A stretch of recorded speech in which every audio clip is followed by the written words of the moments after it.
Good morning! It's a snowy day in Saskatchewan.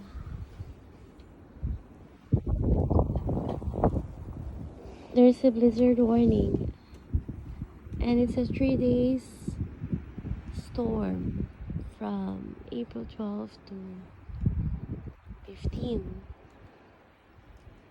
until Friday. Hindi kita ngayon yung malakas na hangin, pero sa highway probably zero visibility. Mahangin ngayon. Continuous lang yung snowfall hanggang Friday. So maybe kakapal pa yan. Stay home and stay safe, everyone. Lamig.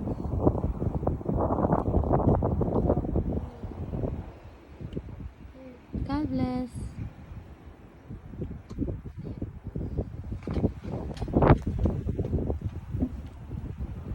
A few moments later. Continuous yung snowfall.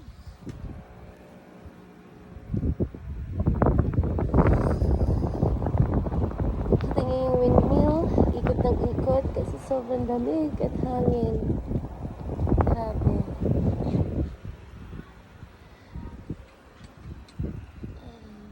Stay safe sa lahat.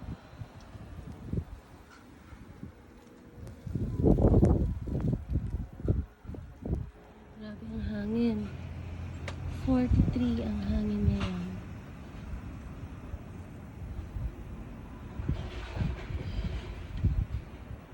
Feels like minus 15. Ooh.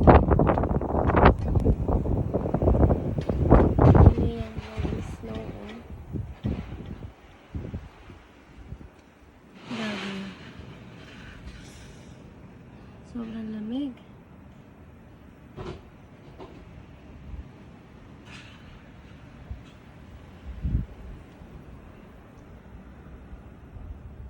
Grabe si Kuya. O, yung lalakad pa. Kailan naglamig na. I cannot walk with that storm outside. Super cold. Right, Shaya? Guys, today ay third day na ng snowstorm in spring here in Saskatchewan. So, feels like minus 17 and yung hangin ay 44 kilometers per hour.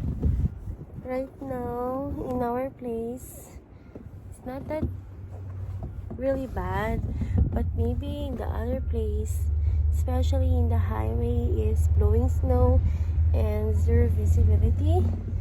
So, stay safe po sa lahat. So, napuno na ng snow yung aming big Christmas tree. So, ibig sabihin, sobrang hangin talaga.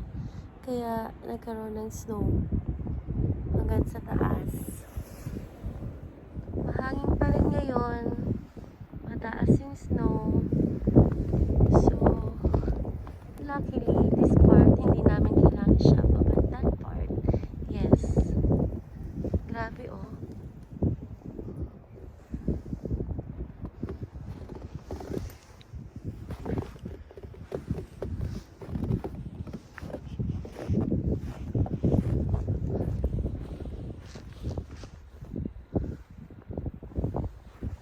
Grabe yung isi-shovel natin.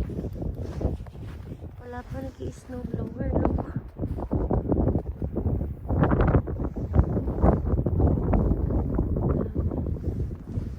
Puti na naman. I think ngayon na nangyari during spring. Pag snow na ganito kataas. Tingnan nyo, guys.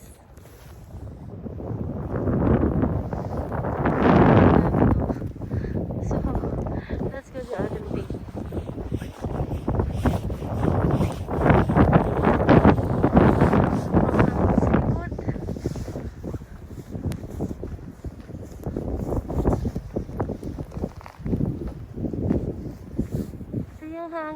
galing sa likod and galing sa gilid. So more or less, paikot-ikot lang yung hangin na yan.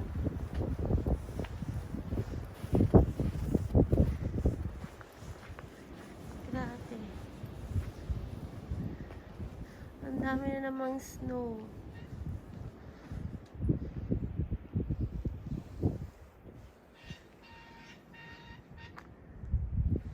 So right now is springtime. Supposed to be nagtutunaw na lahat, but still meron pa rin kaming snow.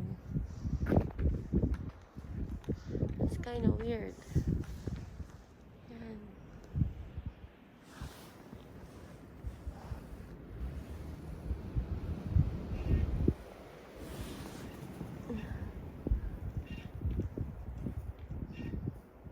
Grabe siguro sa labas yan. Sa town.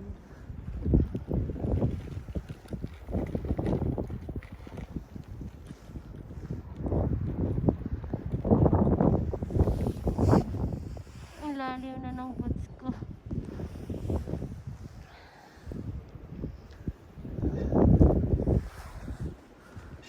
Walang tigil yan, guys. Pamula April 12. Ngayon ay April 14 na. Still. Umuulan pa rin ng niebe.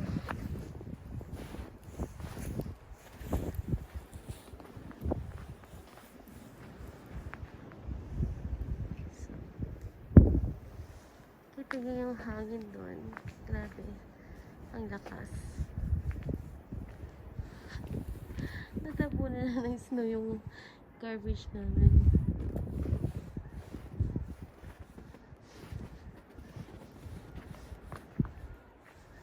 Wow.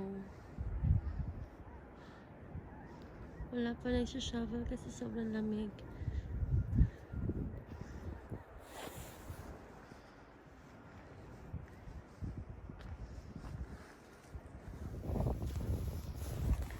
So, according to the forecast, tonight mag-end yung snow. So, we'll see tonight what will be the outcome of this storm. So, hopefully everyone is safe and everyone stay home. And after here sa Saskatchewan, I think papunta yung snowstorm sa Ontario. So, sa family namin sa Ontario, ingat po kayo dyan and mag-prepare na po kayo. Like, groceries para stay home lang. Thank you for watching, guys. Meanwhile, Ang bait ng neighbor namin, no? Is snowblower niya yung sidewalk namin. Thank you to the neighbor. Saan? Sino siya? Yung lagi nag-snowblower. Si Lolo? Neighbor natin. Hindi naman too old, pero Yung ito? bait. Yung ito? Hanggang dun yan sa dulo. Marami ba? Sa tapat natin hindi gaano.